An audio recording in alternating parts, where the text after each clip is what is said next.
The silence in that town hall was the kind that pressed against your eardrums and made your heart beat louder than you wanted it to. Hazel Walker stood at the center of the room with her chin lifted and her hands trembling at her sides, and every single man on that council stared at her like she had just committed the worst kind of blasphemy. The lantern light caught the copper streaks in her dark hair and made her look, in that terrible and magnificent moment, like something carved out of fire. The documents she had brought were spread across the long oak table in front of her. Her name was on every single one of them. Her father's signature was right there in black ink. The deed to the Walker homestead, 40 acres of the finest land in Cutter's Creek, Wyoming territory, was legally and undeniably hers. And Alderman Preston Holt was telling her it was not.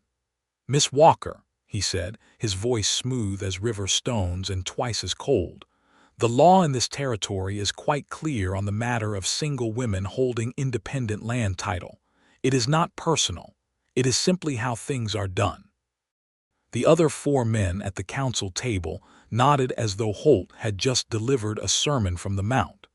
Councilman Gerald Finch actually had the nerve to look sympathetic about it. Councilman David Oakes picked up his pen and began writing something as if the matter were already settled. Councilman Eli Marsh cleared his throat and studied the ceiling.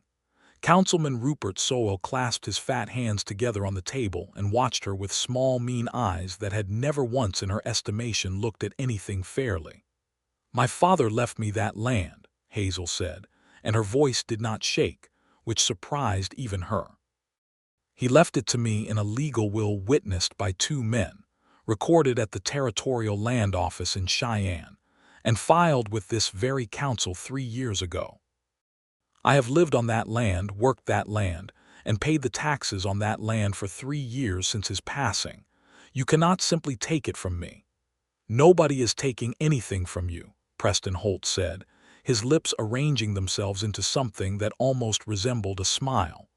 "We are offering you a very fair arrangement. You will transfer the deed to the Holt Land and Cattle Company, and in return you will receive a generous sum and the right to remain as a tenant on the property for up to 1 additional year while you make other arrangements." The Holt Land and Cattle Company, his own company. She had known it would come to this.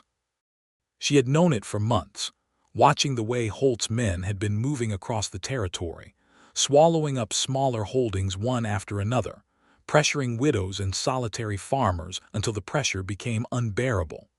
She had watched her neighbor Amos Trent sell his place for half what it was worth just to make the nighttime visits from Holt's men stop.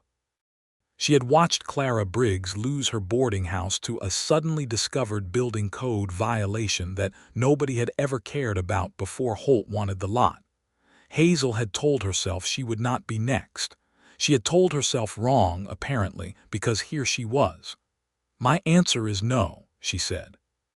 "My answer today is no, and my answer tomorrow will be no, and my answer every day for the rest of my natural life will be no." The silence that followed was different from the silence before. This one had teeth.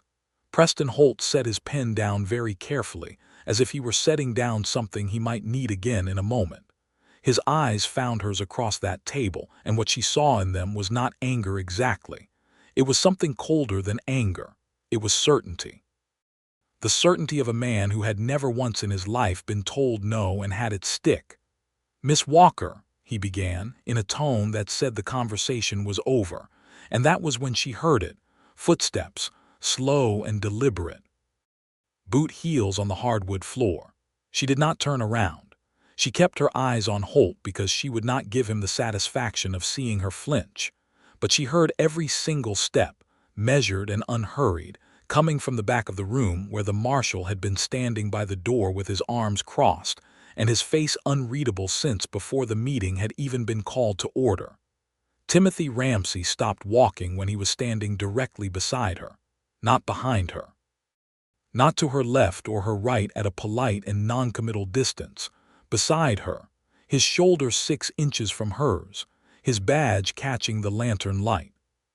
His eyes fixed on Preston Holt with an expression that Hazel Walker, who had been watching people her entire life, could only describe as a line being drawn in the dirt. The whole room felt it. Even Preston Holt felt it, because, for the first time since this meeting had begun, something shifted in those cold, certain eyes of his. Timothy said nothing. He did not need to.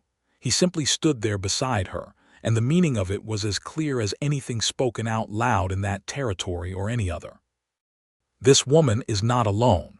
Hazel felt something move through her chest that she did not have a name for yet. She would find a name for it later, much later, on a night when the stars over the Wyoming territory were so thick and close they looked like something you could reach up and touch. But right now, standing in the town hall of Cutter's Creek with a corrupt councilman staring at her and a marshal standing at her shoulder like a wall, what she felt was something she had not allowed herself to feel in 3 years of fighting alone. She felt, for one dizzying and terrifying second, safe. She had arrived in Cutter's Creek for the first time when she was 11 years old, clinging to the seat of her father Robert Walker's wagon while he drove them through the scrubland and told her that Wyoming was going to be the making of them. Her father had been a man of enormous optimism and very little caution, which was both his greatest quality and the thing that had eventually killed him.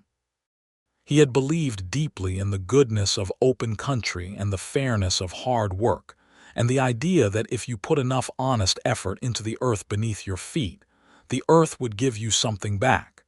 He had been right about the last part, at least. The Walker homestead was 40 acres of the most beautiful working land in the territory. A creek ran along the eastern boundary. The soil was deep and dark and cooperative. Robert Walker had built the house with his own hands over the course of 2 years, adding rooms as his modest savings allowed, and by the time Hazel was 14, the place had a proper kitchen and a sleeping loft and a covered porch that looked out over the valley below. They had no one else. Hazel's mother had died of fever when Hazel was 6, and there had been no aunts or uncles willing to make the journey west. It had been just the two of them for as long as Hazel could remember, and she had learned everything from her father: how to work land, how to keep accounts, how to talk to a banker and a lawyer and a councilman and make them respect what you were saying without giving them any opening to dismiss you, how to fix a fence post and clear a clogged irrigation ditch and birth a calf at 3 in the morning when there was no one else around to help, how to hold your ground. She had been 22 when her father's heart gave out. He had been in the field when it happened, working the south quarter alone because Hazel had been in town at the dry goods store. She had come home to find him. It was the worst day of her life, and she had carried the weight of it without flinching because that was what he had taught her to do. She had been holding the ground ever since. For 3 years she had been the sole owner and operator of the Walker homestead, and she had made it work. The first year was the hardest, and she would not lie to herself or anyone else about how many nights she had sat at the kitchen table after dark trying to make numbers add up that flatly refused to do so. But she had sold the cattle her father had been raising, reinvested in grain crops that the railroad's expansion made suddenly profitable, hired 2 seasonal hands in the planting and harvest seasons, and kept the books with a precision that her father, God rest him, had never managed. By the end of the 2nd year she was not just surviving, she was building. That was when Preston Holt had first appeared. She had known him by reputation before she knew him in person. Holt was a man who had arrived in the Wyoming territory in 1878 with money that nobody could quite account for and ambitions that nobody could quite measure. He had built himself a cattle operation that was large enough on paper, but seemed to grow primarily by consuming the operations of others. He was not, as far as anyone could prove, doing anything illegal. He had lawyers and he had money, and he had the territorial government in Cheyenne so thoroughly interested in his continued prosperity that the line between what Holt did and what the law permitted had become extremely difficult to locate. He had sent his man, a smooth-tongued fellow named Crane who wore a hat that was too nice for his face, to make her an offer in the spring of 1882. She had shown Crane and his nice hat off her property with a politeness that left absolutely no room for misunderstanding. The offer had come again in the summer, this time from a different man. She had declined again. And then the pressure had started. Subtle at first. A shipment of seed that went missing somewhere between the supplier in Laramie and her farm. A fence-line dispute that appeared out of nowhere involving a boundary she had never heard anyone question before. A whispered campaign that she was not quite capable of managing the property alone, that the land might be better served under different stewardship, that it was an awfully large holding for a single young woman who had no husband and no business experience. That last one had made her angrier than all the rest combined. She had marched into the Territorial Land Office in Cheyenne in October of 1882 and had spent 3 days going through every record she could find. She had talked to a lawyer named Hendricks who had initially looked at her the way most men looked at her, which was to say like she was a small problem they hoped would solve itself, but who had gradually, over the course of a very long afternoon, started to look at her the way people looked at someone who actually knew what they were talking about. "Your title is clean," Hendricks had told her, spreading her documents across his desk. "Cleaner than most I see in this territory. Your father did everything right. Then why is Preston Holt telling my neighbors their titles are not clean when they are?" she had asked. Hendricks had gone quiet in a way that told her he knew more than he was willing to say in an official capacity, and she had pressed him until he admitted what he knew. That Holt's people had found a territorial statute from 1869 that had never been properly repealed, a holdover from the pre-statehood period, that placed restrictions on land ownership by unmarried women under certain conditions. The statute was deeply questionable in its legality under current federal land law. It had never been tested in court. But Holt had lawyers who were very good at making deeply questionable legal positions sound like certainties, and most of the people he was targeting did not have the resources or the knowledge to fight back. Hazel Walker was not most people. She had come back to Cutter's Creek in November with every document she owned, a written legal opinion from Hendricks, and the absolute iron intention of standing in front of that town council and making them understand, one way or another, that she was not going anywhere. The council meeting had been scheduled for the 15th of November, 1882. It was now the 15th of November, 1882, and she was standing in the town hall with every single thing she had prepared, and Preston Holt was dismissing her anyway. Because that was the thing she had understood from the beginning but had hoped, foolishly, might not turn out to be true. It was not about the law. It had never been about the law.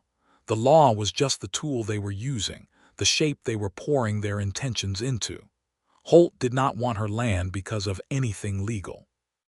He wanted her land because it sat between 2 parcels he already owned, and together, the 3 of them would give him water rights that would make his cattle operation the dominant force in this part of the territory for the next 50 years. He wanted her land because it was worth more to him than the sum he was offering.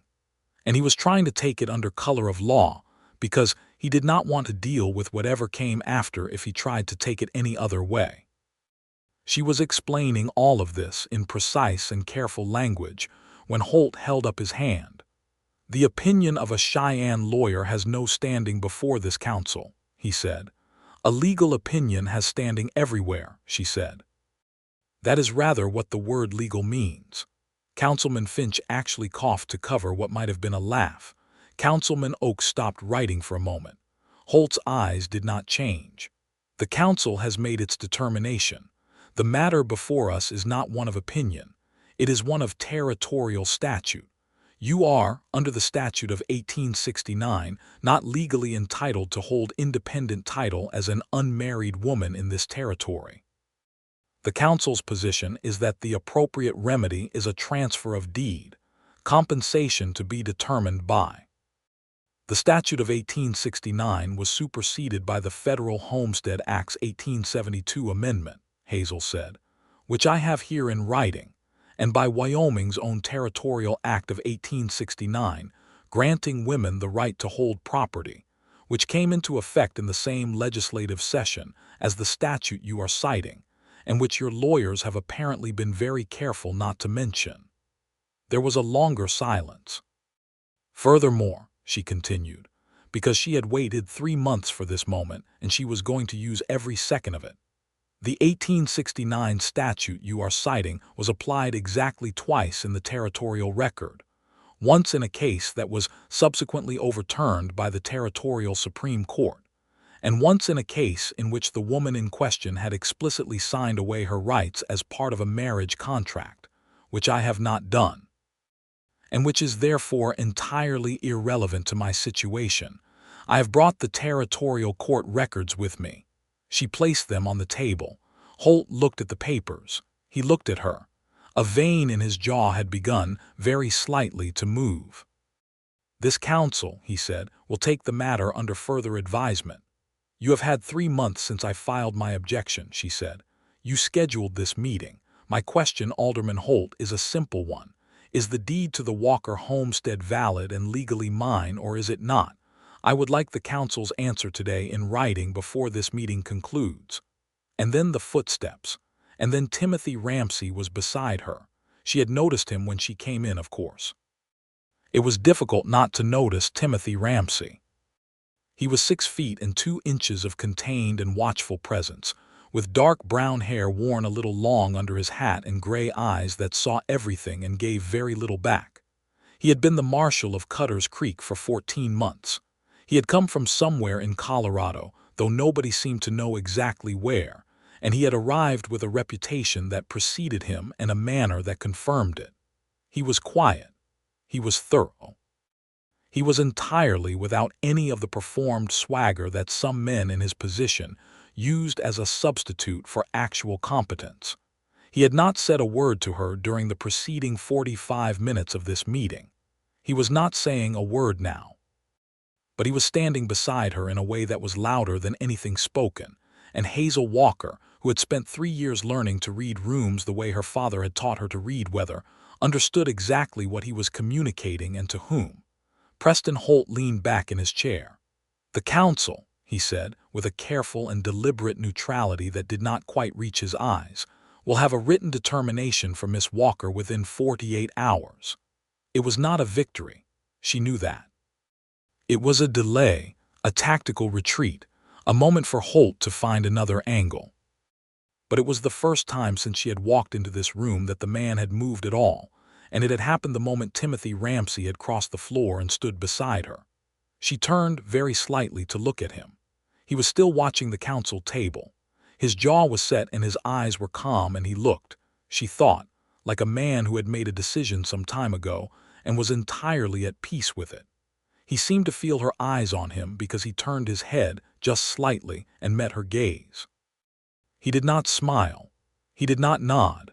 He simply looked at her with those gray eyes for one long moment, as if he were asking something or answering something, she was not yet sure which. Then the meeting adjourned, and people began to move, and the moment dissolved into the noise of chairs scraping and men talking, and Hazel gathered her documents from the table with steady hands and told herself that whatever she had felt just then was not something she had time to examine right now.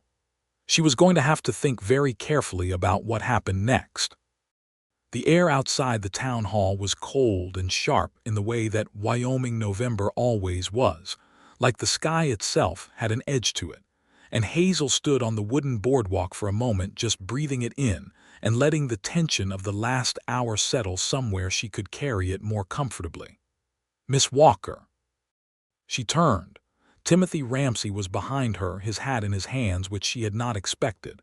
Most men who held positions of authority in this territory kept their hats on in all circumstances, as if the hat were part of the authority itself. He was holding his like it was just a hat. "Marshal," she said. "That was well argued," he said. "In there." She studied him for a moment. "It should not need to be well argued," she said. "It should simply be the law." "Yes," he said. "It should." The simplicity of that surprised her. No hedging, no qualification. No, the council has its reasons, or there are complexities here you may not fully understand. Just yes. "You stood beside me," she said.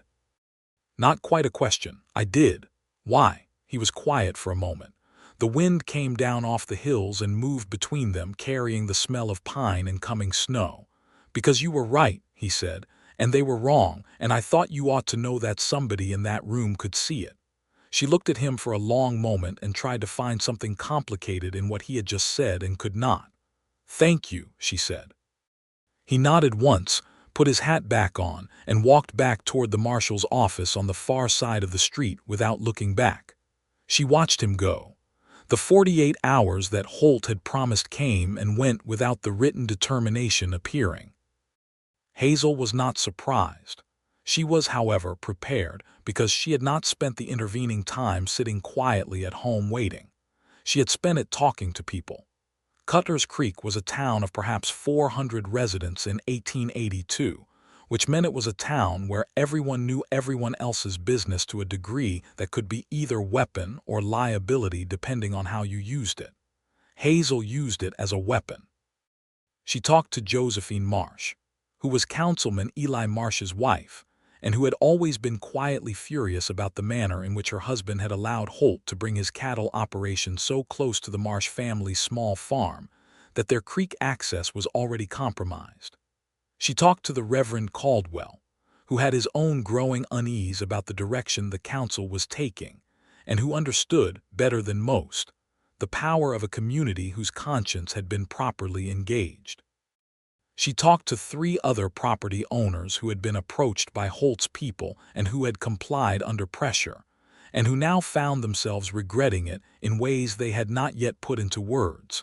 She was building something.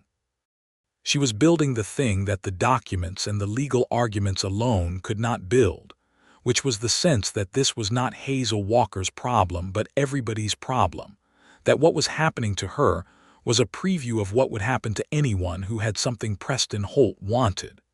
She was also, on the 3rd morning after the council meeting, surprised to find Timothy Ramsey on her porch. He was standing at the edge of it, not knocking, just standing there looking out at the valley below with his hands in his coat pockets and an expression she could not read. She saw him from the kitchen window before she opened the door, and she stood there for a moment longer than was strictly necessary trying to decide what she thought about it. She opened the door. "Marshal," she said, "you are a long way from town." "About 3 miles," he agreed. "That is not really an answer to what I was implying." He turned from the valley view and looked at her, and there was something direct about it that she had begun to associate specifically with him, an absence of the usual verbal maneuvering that men tended to employ when they were about to say something they thought might not land well. "Holt sent 2 of his men to the land office in town yesterday evening," he said. "After hours. The clerk found evidence this morning that the records room had been gone through. He came to me." She felt the cold move through her that had nothing to do with the November air. "What were they looking for?" "Most likely any copies of the documents you filed," he said. "Whether they found what they were looking for the clerk can't say, but I thought you should know." She thought about this for a moment, then she said, "I have copies. Everything is duplicated. Some of it is with Hendricks in Cheyenne." Something in his expression shifted slightly and she understood it was relief. "Good," he said. "That is very good." "Do you think he would actually destroy official records?" she asked. "I think," Timothy said carefully, "that Preston Holt is a man who has spent 4 years discovering that the rules of this territory are somewhat flexible if you apply the right pressure in the right places. I think that discovering where the limits are is something he is still in the process of doing." "And you," she said, "you are one of the rules of this territory." He met her eyes. "Yes," he said, "I am." There was a pause. The wind moved through the pines on the ridge behind the house. A pair of ravens called to each other somewhere out of sight. "Would you like to come in?" she said. "I have coffee." He looked slightly surprised and then he nodded and she stepped back to let him through the door. She poured coffee at the kitchen stove while he sat at the kitchen table and looked around the room with the kind of quiet attention that saw things without making a performance of seeing them. The kitchen was clean and organized in a manner that reflected both genuine care and constant practical use. Tools hung on proper hooks. The account books on the shelf were marked and current. The winter stores in the pantry alcove were well stocked. She set the coffee in front of him and sat across the table. "What made you come to Cutler's Creek?" she asked, because she had been wondering and it seemed like a reasonable morning for direct questions. He wrapped his hands around the cup. "Appointment from the territorial governor," he said. "The previous marshal had some difficulties." "What kind of difficulties?" "He was on Holt's payroll," Timothy said, without particular emphasis. She stared at him. "And the governor knew this." "The governor found out," he said, "eventually, when certain things became difficult to ignore." She thought about what that meant, about a town that had had a marshal who was bought and paid for, and what that had permitted to happen during that time, and how long it might have been happening before anyone with the power to act had decided to act. "How long had it been going on?" she asked. 2.5 years, as best as I can determine," he said. 2.5 years. Long enough for Holt to build his network, long enough for the pattern to establish itself. Long enough for the smaller property owners of Cutter's Creek to understand that there was nobody with a badge in this town who was going to help them. "And now there is," she said, not quite out loud. "I beg your pardon," he said. "Nothing," she said. "Thank you for coming to tell me about the records office. You did not have to do that." "I did actually," he said. She looked at him. "I am the law in this town," he said. "That means I have an obligation to the people in it, all of them, including the ones that powerful men would prefer I overlook." She thought about the night of the council meeting, about the way he had crossed the room and stood beside her without saying a word, and the way that single act had shifted something in the air of that room. "Have you always felt that way about it?" she asked. "About the job?" He was quiet for a moment. Then he said, "I have not always known as clearly as I do now what I was supposed to be doing with it. But yes, always at the root of it." She believed him. She was not sure why she believed him so completely, except that she had spent 3 years learning to read people the way you read weather. And what she read in Timothy Ramsey was a man who told the truth, not because it was always convenient, but because he had somewhere along the way decided that inconvenient truth was still better than convenient falsehood. It was a rarer quality than it should have been. He finished his coffee and stood to leave. She walked him to the door. He was putting his hat on when he stopped. "Miss Walker," he said, "whatever happens at the council, whatever Holt tries next, you are not alone in this." She held his gaze. "You said something similar before," she said, "with your feet the night of the meeting." Something moved at the corner of his mouth, not quite a smile, but its suggestion. "I did," he said. "I am not accustomed to it," she said, "to not being alone in something." "I know," he said. "I can tell." She did not ask how he could tell because she thought she probably knew. 3 years of operating entirely alone left marks on a person that were visible if you knew what to look for. He walked back down the porch steps and toward his horse, and she stood in the doorway and watched until the tree line swallowed him up. And she did not examine what she felt until considerably later, when she was trying to fall asleep and finding it unexpectedly difficult. The written determination from the council arrived on the 5th day, not the 2nd, and it said exactly what she had expected it to say. That the council had reviewed the matter and found the 1869 statute applicable, that the deed transfer was recommended at the council's assessed valuation, and that Miss Walker had 30 days to comply before the council would pursue further legal remedies. She read it twice. Then she folded it and put it in the stack with all the other documents and sat down at her kitchen table and thought for a very long time. She had 3 possible paths. She could comply, which she would not. She could pursue an appeal through the territorial court system, which would take months and cost money she did not have and would, in the current climate, very likely produce an outcome shaped by the same influences that had shaped the councils. Or she could fight it on a different front entirely, the front she had been preparing for during the 5 days since the council meeting. She chose the third path. She had already spoken to the Reverend Caldwell, who had agreed that the following Sunday's sermon would address certain matters of community conscience and the stewardship of justice. She had already spoken to Josephine Marsh, who had agreed to bring 7 other women from the valley to a meeting at the boarding house that Clara Briggs, despite having lost her own property to Holt's machinations, still managed on a tenant basis. She had already written a letter to the Cheyenne newspaper, which had a circulation that reached the territorial government, and which had published a previous piece on irregular land dealings in the northern counties. And she had, in a move that she had thought about very carefully before deciding to make, gone to see Timothy Ramsey at his office the evening before the determination arrived, not because she needed his help. She was clear about that in her own mind. She did not need him. But she had found, over the course of the past 5 days, that she wanted to tell him what she was doing, not to ask permission or seek approval, but simply because he was someone who understood the situation in full and whose judgment she was beginning to genuinely trust. He had listened to her plan with his elbows on the desk and his gray eyes steady on her face. "The newspaper letter is the strongest move," he said when she finished. "Holt can influence the territorial government in informal ways, but he cannot control what gets printed in a Cheyenne paper without making a scene that is worse than the original article." "That is my thinking," she said. "The community meeting is also strong," he said. "People need to see that they are not alone either. The isolation is part of how he operates. He goes after people one at a time so they never see the full picture of what he is doing." "Exactly," she said. He was quiet for a moment. "What can I do?" he asked. The directness of it startled her again. "No hedging.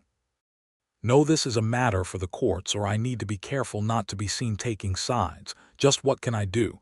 "Keep doing what you did at the council meeting," she said. "Keep being visible." "I can do that," he said. She stood to leave. She was at the door when something made her stop and turn back. "Marshal," she said. "Timothy." His name in her mouth felt different from his title, and she saw that he noticed it. "Why?" she said. "And I want the real answer, not the official one."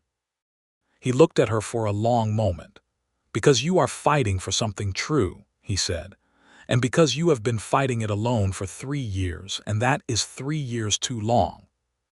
She stood in the doorway of his office with the cold night air coming in behind her and the lamplight falling across his face, and she let herself feel, just for that one moment, the full weight of what he had said. 3 years. She had been alone in it for 3 years, and she had told herself it was fine, that she did not need anyone, that her father had taught her everything she needed, and the land was enough, and the work was enough, and she was enough. And she was. She was enough. But the not being alone felt like setting down a weight she had not known she was carrying. "Good night, Timothy," she said. "Good night, Hazel," he said. First names. They both noticed. The community meeting at Clara Briggs' boarding house took place 4 days after the council's written determination, and it was larger than Hazel had expected. 22 people came, which was not all the people she had talked to, but it was enough. She stood at the front of the room and laid out what she knew, clearly and without embellishment. What Holt was doing, how he was doing it, what the legal situation actually was versus what his lawyers were telling people it was, and what she intended to do about it. She had brought copies of the relevant documents for anyone who wanted them. She had brought the name of Hendricks in Cheyenne for anyone who needed a lawyer who could not be bought. She had brought, in her own demeanor and her own certainty, the evidence that one person had looked at this situation squarely and decided it was not as impossible as Holt needed people to believe. When she finished speaking, Amos Trent, who had sold his farm under pressure and spent 6 months since then quietly drowning in regret, stood up at the back of the room. "I should have stood up like this," he said, in a voice that was rough with something complicated. "I should have done what you are doing. I did not because I was afraid." "You are here now," Hazel said. "That counts." "What can we do?" he asked. "Those of us who have already sold." "Tell your stories," she said. "Sign affidavits, talk to the newspaper. The more people who speak, the harder it is to ignore." Timothy Ramsey was standing at the back of the room by the door, which was becoming a position she associated with him. He had said nothing. He was, she thought, doing exactly what she had asked, being visible, letting people see that the Marshal of Cutter's Creek was present and paying attention and had not been bought. It mattered enormously. After the meeting, he walked with her back toward the edge of town where she had tied her horse. The night was cold and clear, and the stars were extraordinary, the kind of sky that felt like it was trying to tell you something about scale and perspective. 22 people, he said. I expected 12, she said. He underestimated you, Timothy said. Most people do, she said. I know, he said. I did not. She looked at him sidelong. They were walking at an easy pace, their breath misting in the cold air. You did not seem surprised, she said. That night at the council meeting, when I laid out the legal arguments, you did not seem surprised. I had read your filings, he said. She stopped walking. He stopped too. You read my filings, she said. When I first came here, I went through everything that had been filed in the past 3 years, he said. Cases, land disputes, complaints. I wanted to understand what had been happening in this town. Your situation was in there. Your arguments were extremely well constructed. She thought about that. About a man who, when he arrived in a new place with a new responsibility, read everything carefully before he formed a conclusion about it. Most people who read those filings decided I was a nuisance, she said. Most people were not reading them to understand, he said. They were reading them to dismiss. They stood there in the dark road with the stars overhead and the sound of the town settling around them for the night, horses shifting in the livery, a lamp being turned down in the boarding house behind them. Timothy, she said, and his name still felt like something she was learning. Hazel, he said. Are you doing all right? She asked. It was a simpler question than the one she usually asked, and she was not entirely sure what made her ask it, except that she had begun to notice things. The way he ate alone at the Delmonico restaurant almost every evening. The way the office had no personal effects in it beyond a photograph she had glimpsed on the desk and not been close enough to make out. The way he carried a certain kind of quietness that was not peace but its imitation. He was surprised by the question. She could tell. I am, he said, and then after a pause, I am getting better at it. She wanted to ask what that meant, what he had been not all right about, what he was getting better at. But she had learned in the years of working alone to respect the timing of things, to not pull at a thread before it was ready to come loose on its own. Good, she said simply. They stood there a moment longer, and then she turned to untie her horse. He stayed while she mounted, and she felt his eyes on her as she settled into the saddle. She looked down at him. In the starlight, he looked like something out of a story, the kind of person who showed up when things were most complicated and turned out to be the reason things eventually came right. Thank you, she said. You are doing the hard part, he said. I'm just standing next to it. Standing next to hard things is not nothing, she said. It is, in fact, quite a lot.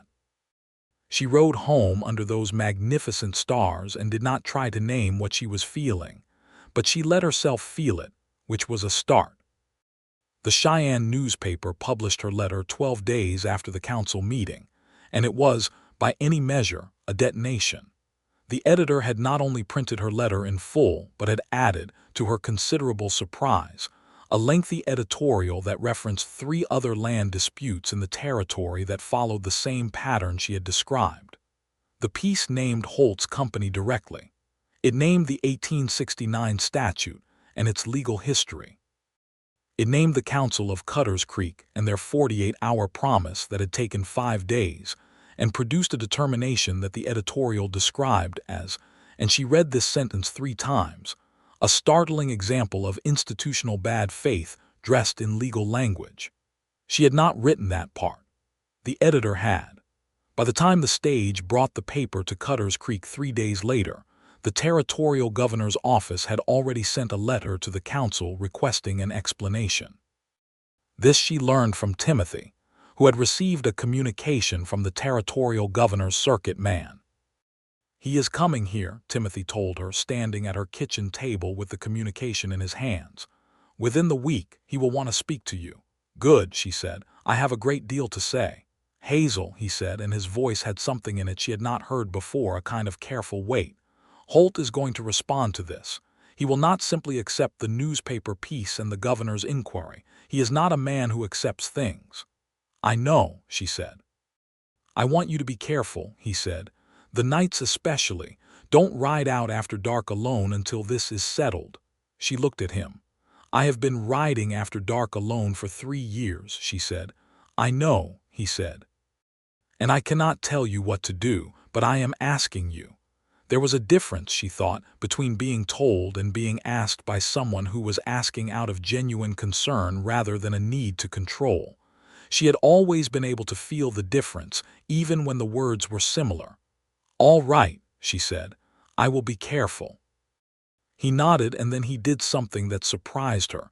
He put the communication down on the table and sat down heavily in the kitchen chair, as though he had been carrying something for a while and needed a moment to set it down. She sat across from him. She waited. "I had a wife," he said without preamble, "in Colorado 2 years ago." She kept her face quiet and gave him the space to continue. "She died," he said. "Fever. It was quick.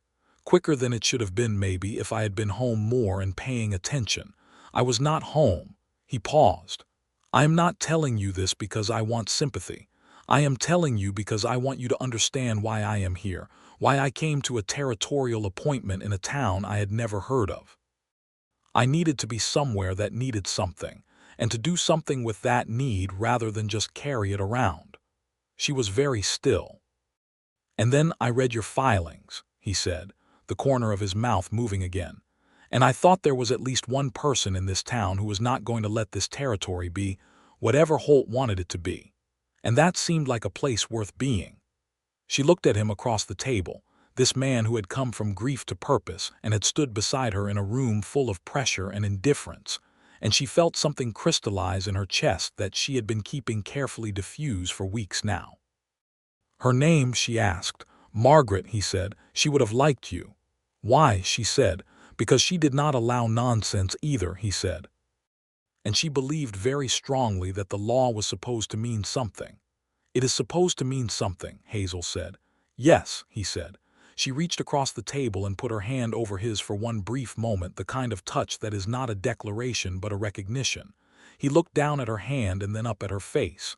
"Timothy," she said, "whatever happens next, I am glad you came to this town." "So am I," he said. "Hazel."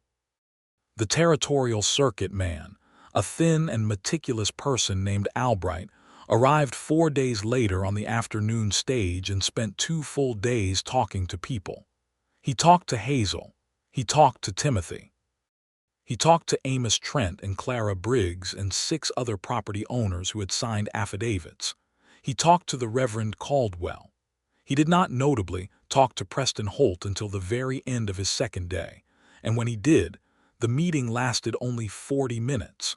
On the morning of his 3rd day, Albright called Hazel and Timothy and the 5 council members to the town hall. Preston Holt came too, with 2 of his lawyers, both of whom wore the kind of very clean suits that made a person conscious that clean suits were being used as arguments. Albright laid out his findings in the precise and unhurried manner of a man who was entirely comfortable with silence and had learned to use it. The 1869 statute, he said, had been reviewed by the governor's legal counsel. The application of the statute to Miss Walker's case was not supported by territorial or federal law.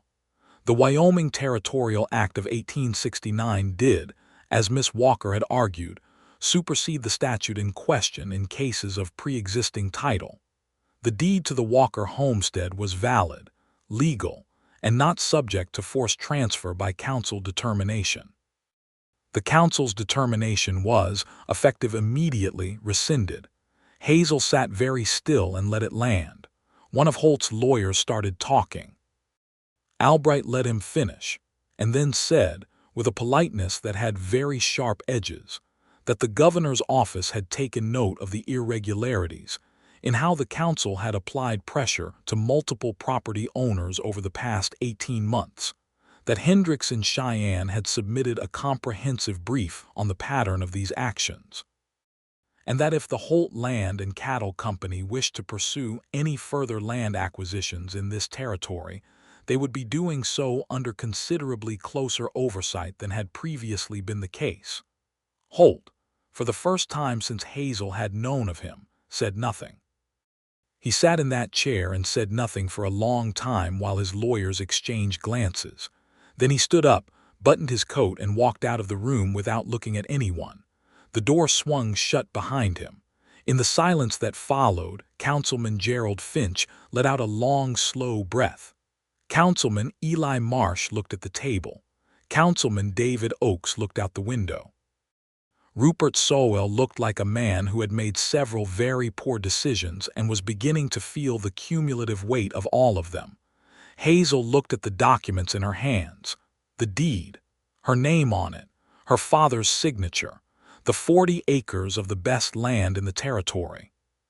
She thought of him in the South Quarter on the last morning of his life, working the ground he had built something on, believing in what he was building. She thought, I held it. I am still holding it. She turned and found Timothy already looking at her from where he stood near the door, which was his customary position in this room, and she thought about that. About how he always stood near the door, how he always gave himself a view of the whole room, how thoroughly he paid attention to things. The tiniest smile found her mouth. He saw it, and something warm moved through his gray eyes.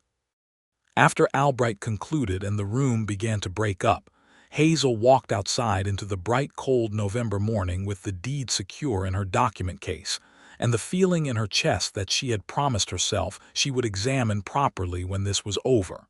It was over. She stood on the boardwalk and examined it. She was in love with Timothy Ramsey. She was fairly certain this had been true for at least 3 weeks, and she had been refusing to think it clearly because she did not have time for it, and because she had not been certain what he felt, and because love after 3 years of solitary self-sufficiency felt both enormous and terrifying, like opening a window in a room you had kept closed so long you had forgotten what outside air smelled like. She knew now what he felt. She had known for a while, in the accumulating evidence of a man who chose to show up at her farm to warn her and sit at her kitchen table and say things like 3 years too long. She heard the door behind her and turned. He came to stand beside her as he had formed the habit of doing, and they looked out at the main street of Cutter's Creek together for a moment. "It is done," she said. "It is done," he agreed. "My father would have been angry that it needed doing at all," she said. "So am I," he said. She turned to look at him fully. He turned to look at her.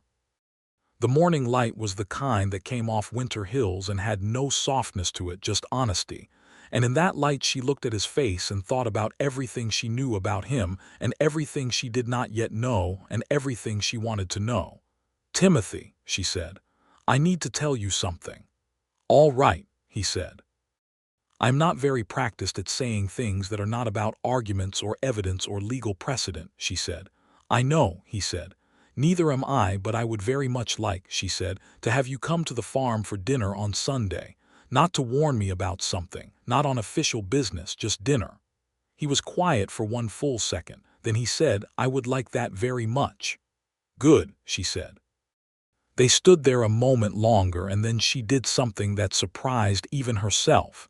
She put her hand briefly against his arm, the way you touch something you are glad is solid and real and there. He put his hand over hers. It lasted about 3 seconds. It was not nothing. Sunday dinner was roast chicken and potatoes from the garden and cornbread from a recipe her mother had left with her father and her father had left with her. And she had set the table properly with the 2 good plates she kept for company. Timothy arrived precisely when he had said he would, which she appreciated. He brought a small paper parcel which turned out, when opened, to contain 2 good candles, a detail so practical and considerate that it told her something important about how he thought about things. She lit them and put them on the table, and they ate and they talked. And the talking was different from all the talking they had done before because it had no practical object. It was not about land deeds or council decisions or legal precedent. It was about her father and his optimism, and the years she had spent both frustrated by it and loving it.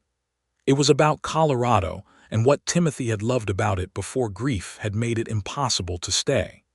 It was about the specific quality of the light in the Wyoming territory at dawn, which both of them had independently spent time noticing.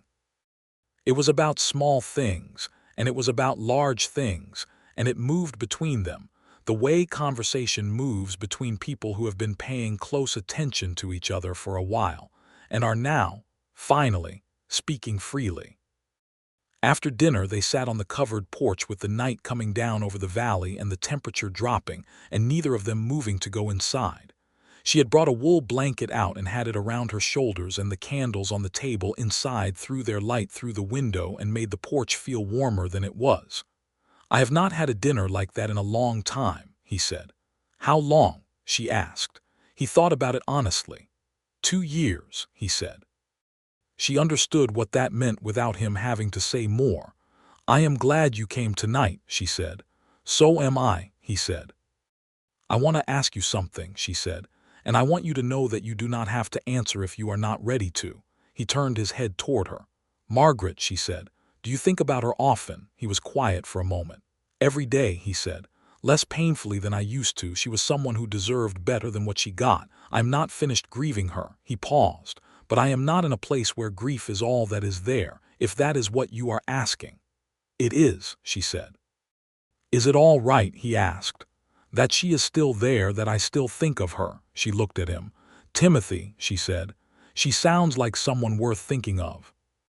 You are allowed to have loved someone before. So did I briefly, a long time ago, and it came to nothing, but it was real while it was real.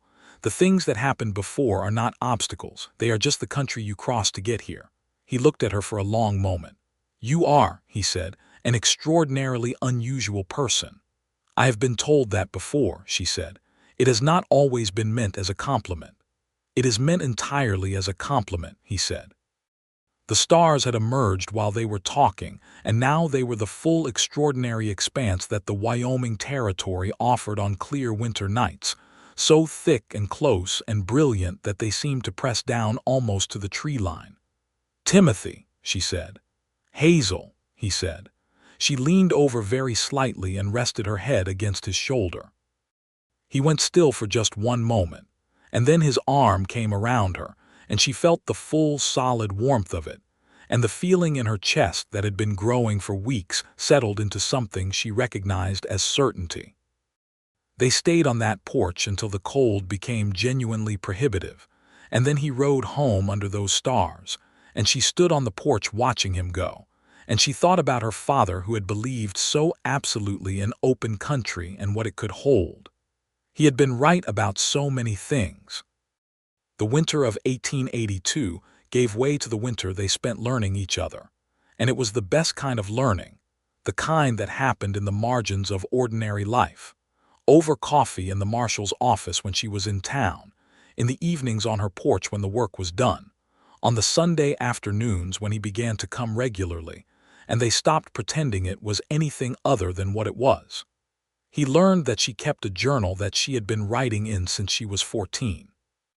That she had strong opinions about poetry, specifically that most of it was overlong and underfeeling, and that she made an exception for Walt Whitman on the grounds that at least he was trying to say something real. That she cried exactly once in the period he knew her in that winter, over nothing bigger than a letter from a girl she had been close to in school who had written to say she was getting married and moving to California, and that she was annoyed with herself for crying over it. And he told her crying over things that were a little bit losses was entirely reasonable. And she told him he was very practical about grief for a man who had suffered some. And he said he had had a lot of practice. She learned that he read whatever he could get his hands on, and that the marshal's office had a shelf of books that he had acquired slowly over the 14 months he had been there. That he had grown up in Kansas, the son of a cattle rancher who had not understood his son's interest in the law and had made his lack of understanding known with some frequency. That he was an extremely good shot and was not particularly proud of it, treating it as a tool rather than an identity. That he had a very quiet sense of humor that operated on a delay, where he would say something and you would be 3 sentences on before you realized it had been funny. She loved that about him especially. The way funny things came out of him in the most ordinary manner. February came, cold and deep, and with it a particular afternoon in her kitchen when he had come to help her with a section of fence that had come down in a storm, and they had worked outside in the cold all morning and come in for coffee and warmth. And she was standing at the stove and he was sitting at the table, and he said in the most conversational possible tone that he thought he might be in love with her. She turned around from the stove. He was looking at her with those gray eyes in the February light, entirely composed, as though he had simply reported a fact rather than said something that was reshaping the interior of the room. "Might be," she said. "A.M.," he said. She put down the coffee pot very carefully and walked across the kitchen and stood in front of him where he sat at the table. He looked up at her. She looked down at him. "Good," she said, "because I am absolutely certain that I am in love with you, and it would be awkward if you were only in the might-be stage." He laughed, a real full laugh that she had only heard a handful of times and that she had decided early on was one of her favorite sounds in the world. Then he stood up and she was in his arms and her face was against his chest, and his arms were around her, and everything that had been growing in her since November was suddenly just completely present and completely certain. And she thought of her father again, of his enormous optimism, and thought that sometimes optimism was not foolishness, but simply the accurate prediction of a thing that had not happened yet. He kissed her forehead. She tipped her face up and he kissed her properly, gently and then less gently, and the Wyoming winter outside was absolutely irrelevant. Spring came. Preston Holt left Cutter's Creek in March, quietly and without announcement. He had not gone entirely gracefully. There had been 2 months of legal maneuvering after Albright's ruling, of complaints filed with the territorial government and counter-complaints, and increasingly desperate attempts to find another angle, none of which had produced anything. The closer oversight that Albright had promised had turned out to be genuine oversight, which Holt had apparently not anticipated, and under genuine scrutiny, his methods became impossible to sustain. He sold his local holdings to 3 separate buyers at prices that were considerably below what the land was worth, and left for Colorado. Hazel heard about his departure from Josephine Marsh, who had heard it from the stagecoach driver, who had heard it from the man who had loaded Holt's luggage. She noted it with a satisfaction that was specific and complete, the satisfaction of a thing that had been wrong being corrected, and then she put it away in the part of her mind where finished business went and turned her full attention back to the spring planting. She was, by April, more happy than she had been since her father was alive, and she was aware enough of what happiness felt like to know that this was a bigger and more complicated happiness than the happiness of those years, a happiness that had been earned through loss and pressure, and the 3 years of solitary proving, and the winter of learning someone. On a morning in early May when the valley below the farm was the particular green that only came at the very beginning of things, Timothy asked her to marry him. He did not make it theatrical. He came to her on the porch while she was reviewing the spring planting accounts, and he sat down beside her and said that he had been thinking about it for a while, and he thought they would be very good together for a very long time, and he would very much like her to be his wife, if she would have him. She looked at him for a long moment. "Yes," she said. He smiled then, the full smile that she saw less often than the half one and valued more because of that rarity, and she thought, this is what her father had meant by the making of something. They married in June of 1883 at the little church in Cutter's Creek, where the Reverend Caldwell performed the ceremony with the full, genuine warmth of a man who had watched this specific situation develop, and was deeply glad of how it had resolved. Clara Briggs was there, and Josephine Marsh, and Amos Trent, and 20 or so others from the valley, who had come through the difficult months of the previous year as something that was beginning to feel like a community rather than a collection of isolated properties. The lawyer Hendricks came down from Cheyenne because Hazel had asked him to, and because he had, over the course of their correspondence on the land case, developed a respect for her that he expressed by showing up in person on her important day. Timothy had no family to bring. His parents were gone, and he had a brother in Kansas who he was not close to. He stood at the front of the church with the Reverend Caldwell and watched Hazel walk down the aisle in her best dress, which was pale green, the color of early leaves, and his face did something then that everyone in the room saw and nobody forgot.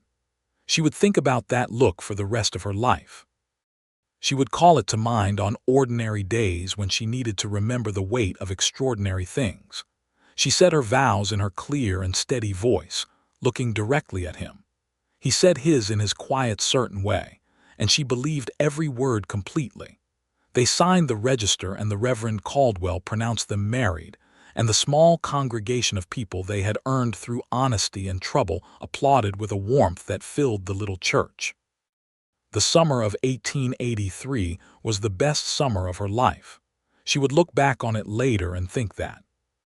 Not because it was without difficulty, because summers on a working farm were never without difficulty, but because it was the first summer she had not been alone in the difficulty, and because Timothy Ramsey, it turned out, was not merely useful or present or principled, though he was all of those things, but was also someone who could make her laugh on a difficult afternoon, who noticed the things she was tired of without her having to say she was tired of them, who had opinions about the fence post argument and the irrigation ditch and the best variety of wheat for their soil, and whose opinions were generally worth hearing.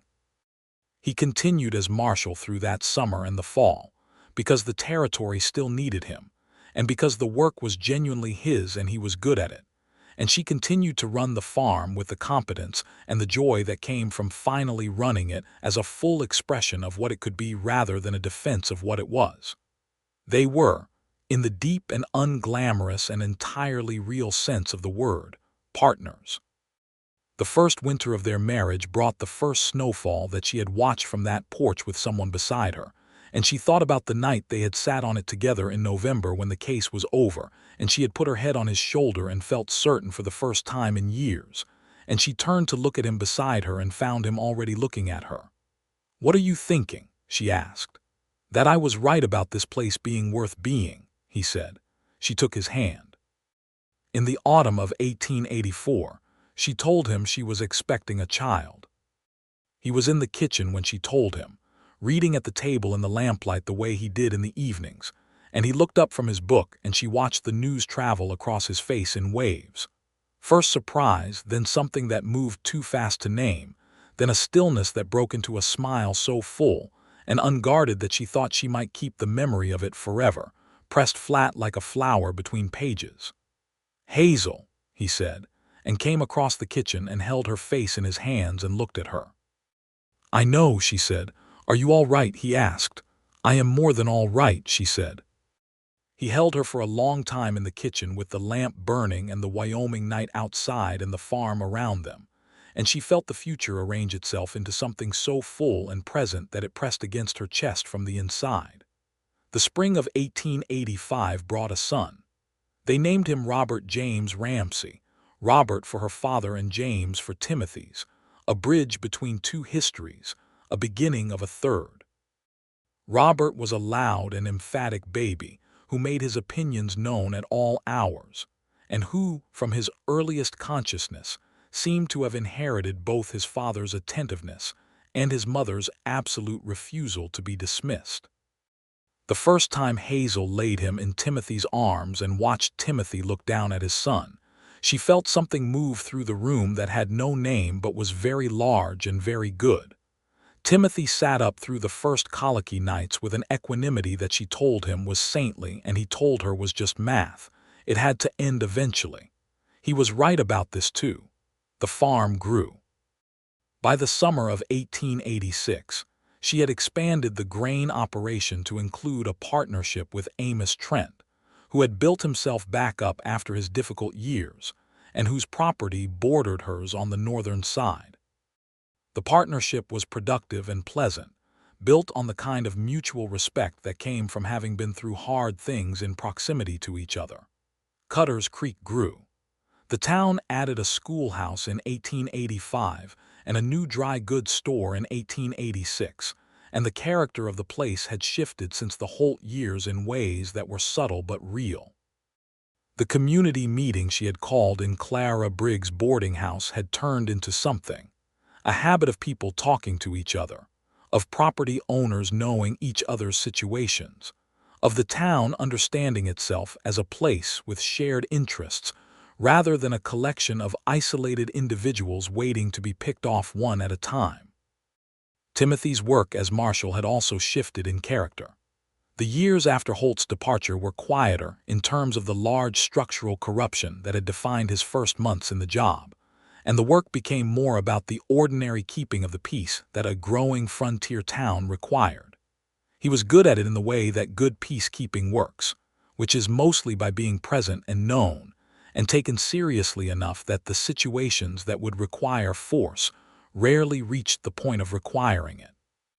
He was respected in the territory.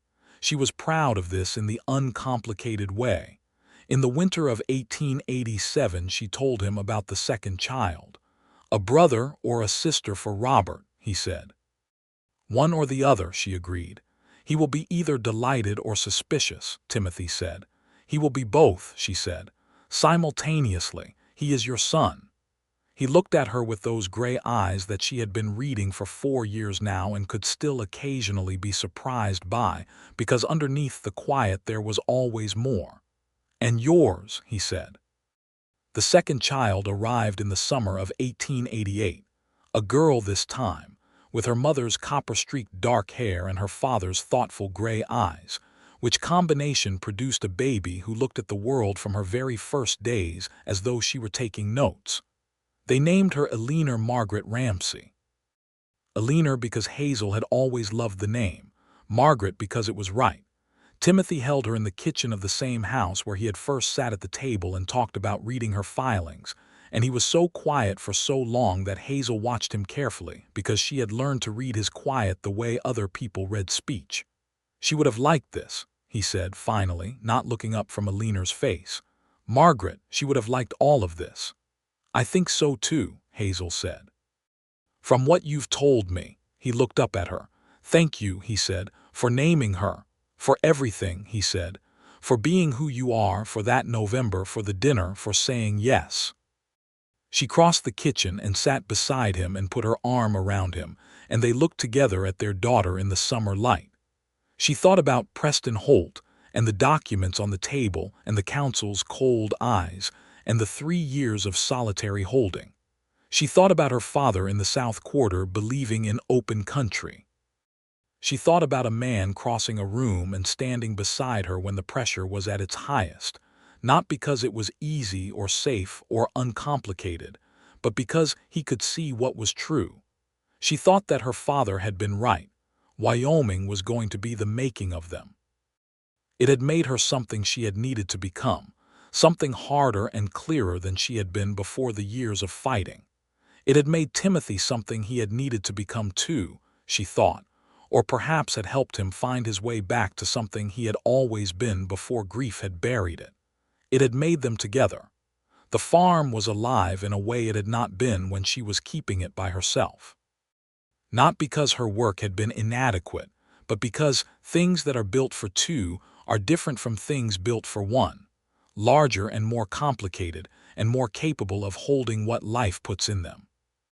Robert was 3 and Eleanor was new, and the summer wheat was the best they had grown, and the partnership with Amos Trent was profitable, and Timothy Ramsey was marshal of Cutter's Creek, Wyoming territory, and was known to be honest and fair and not for sale at any price, and that knowledge was its own kind of wealth. On an evening in late August of 1888, when Eleanor was 6 weeks old and sleeping with her characteristic intensity, in the cradle that Timothy had built over the winter with the same careful attention he brought to everything, and Robert was asleep in his small bed in the room that had been the storage loft before they converted it, Hazel and Timothy sat on the porch with the last of the daylight going down behind the hills. The valley below was golden in that light. The creek along the eastern boundary was a thread of silver. The grain in the fields was the color of everything her father had believed in. "Tell me something," she said. He was quiet for a moment, considering. "The first time I saw you," he said, You were in the store, the dry goods, about 3 weeks after I arrived. You were arguing with Denton the clerk about a discrepancy in his invoice that he was trying to convince you was not a discrepancy. She remembered. She had not known he was there. You had the receipt out and the current invoice out, and you were explaining, very patiently, exactly where the numbers did not agree. Denton kept telling you it must be a clerical error. You kept telling him the difference between a clerical error and a pattern. He paused. I stood in the doorway for a full 5 minutes listening. You were eavesdropping, she said.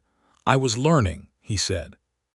I thought whoever that woman is, she does not miss things. She smiled into the fading light. I got the correct invoice, she said. I know, he said. I watched you walk out with it. She looked at him.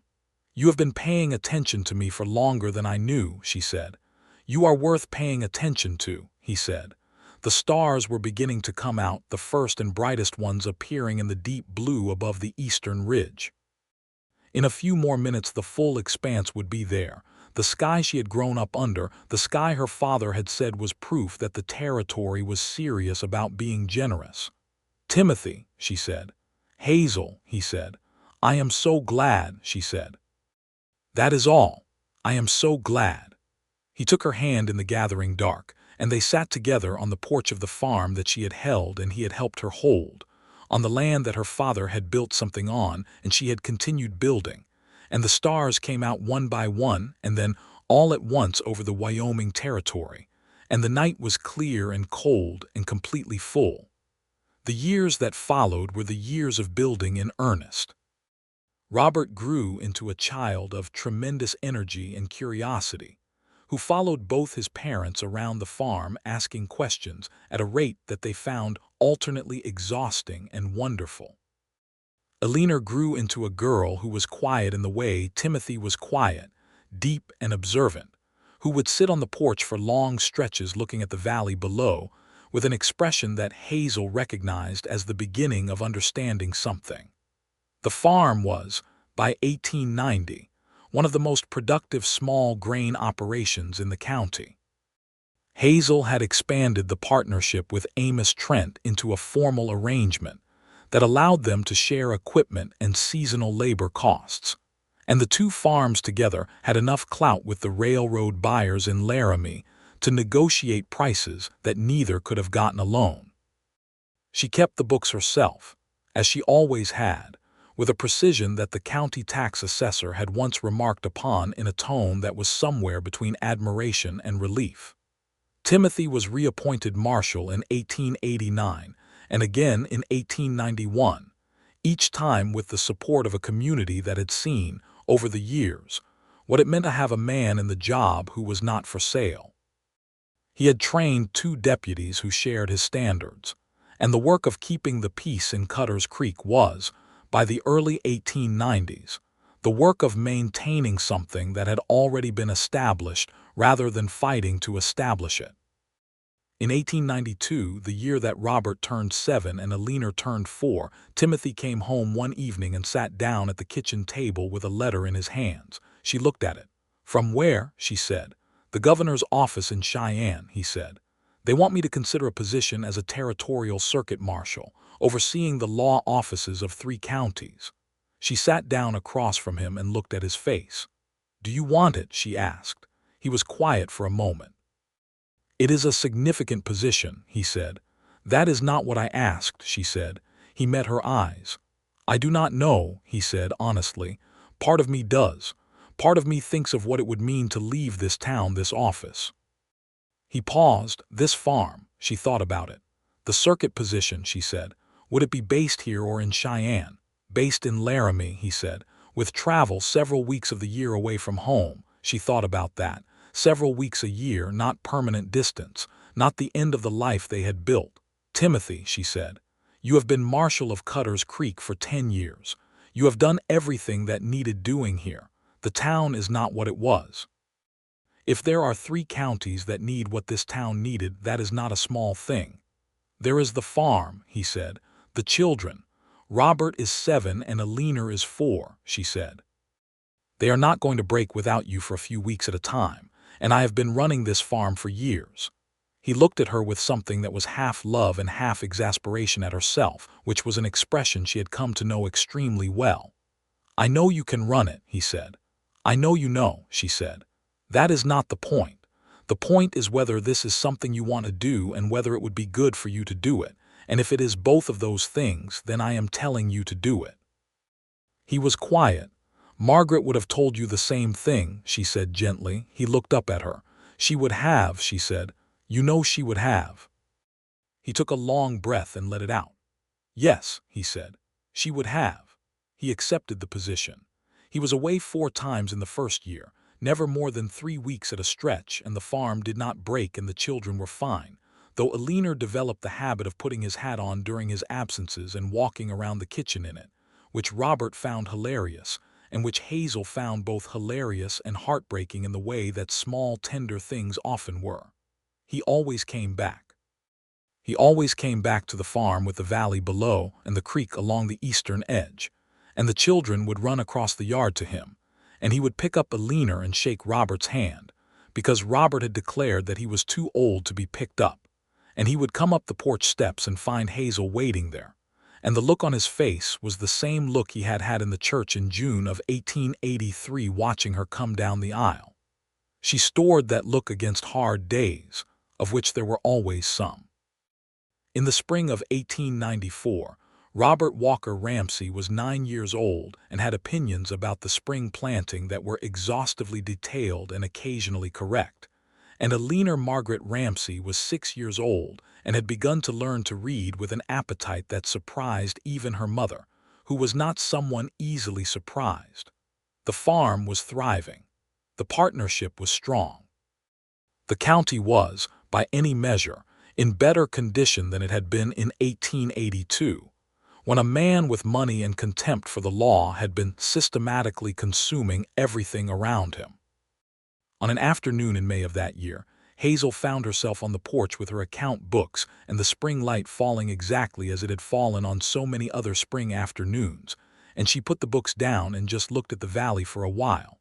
She thought about the town hall in November of 1882, the documents on the table, the 5 men who had wanted to take what was hers, the certainty on Holt's face that she would not be able to stop him. She thought about footsteps crossing a floor. She thought about what it meant that a person's life could turn on something as simple as someone choosing to stand beside you when you needed it, not because they had to, not because it was safe or easy, but because it was true, and they were someone who acted on true things. She thought about all that had come from that moment, the dinner and the winter and the June marriage and Robert and Alina, and the years of building, the way the farm had grown and the town had grown and the territory had grown, the way she herself had grown into something that still carried everything her father had taught her but was larger than it, fuller, less alone. She heard Timothy's horse in the yard. He was back from Laramie earlier than she had expected. She heard him greet the children, heard Robert's voice pitched high with something to report, heard Alina's particular serious way of saying Papa that she had not outgrown and Hazel hoped she never would. Then boots on the porch steps. He came and stood beside her, as he had formed the habit of doing since before she had known it was a habit, since before she had known what it would come to mean. She moved over on the bench. He sat down and looked at the valley the way she had been looking at it, and then he looked at her and she looked back at him. "Good trip," she said. "Productive," he said. "There's a situation in the northern county that's going to take some work." He paused. "Not another Holt, just a boundary dispute that's gotten complicated." "They always get complicated," she said. "They do," he said.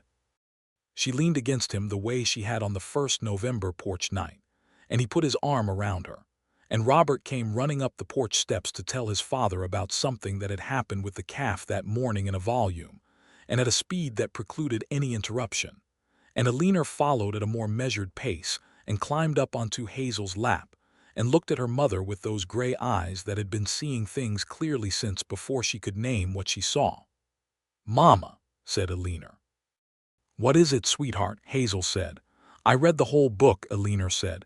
"Did you?" Hazel said. "The whole thing," Alina said. "By myself." "Your grandfather would have loved that," Hazel told her. Eleanor thought about this with her characteristic seriousness.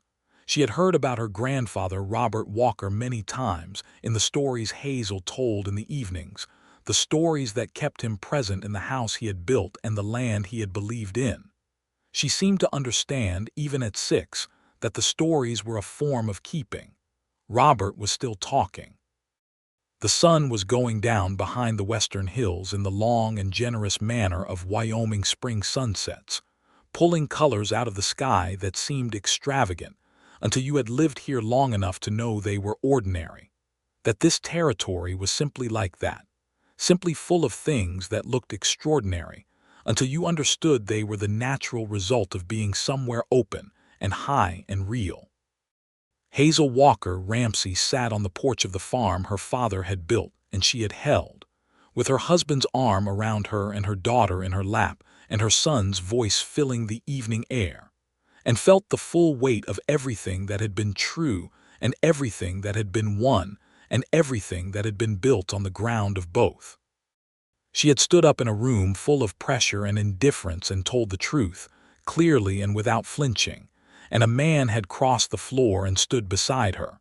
And from that moment, from that single act of someone choosing truth over convenience, everything else had followed. The valley below was the particular green of early summer. The creek along the eastern boundary was running full with snowmelt from the hills. The grain in the fields was just coming up, rows of it, even and promising, the way all growing things looked before you knew exactly what they would become. She knew what this had become. She looked at Timothy.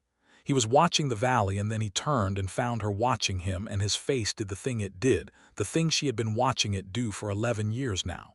"What?" he said. "Nothing," she said. "Everything." He looked at her the way he had looked at her across a table in a town hall when the room was against her, with the particular attention of someone who had decided to see things clearly and had not once in their acquaintance looked away from her. "Good," he said. And the Wyoming evening came down full and wide and completely, generously, extraordinarily ordinary over all of it.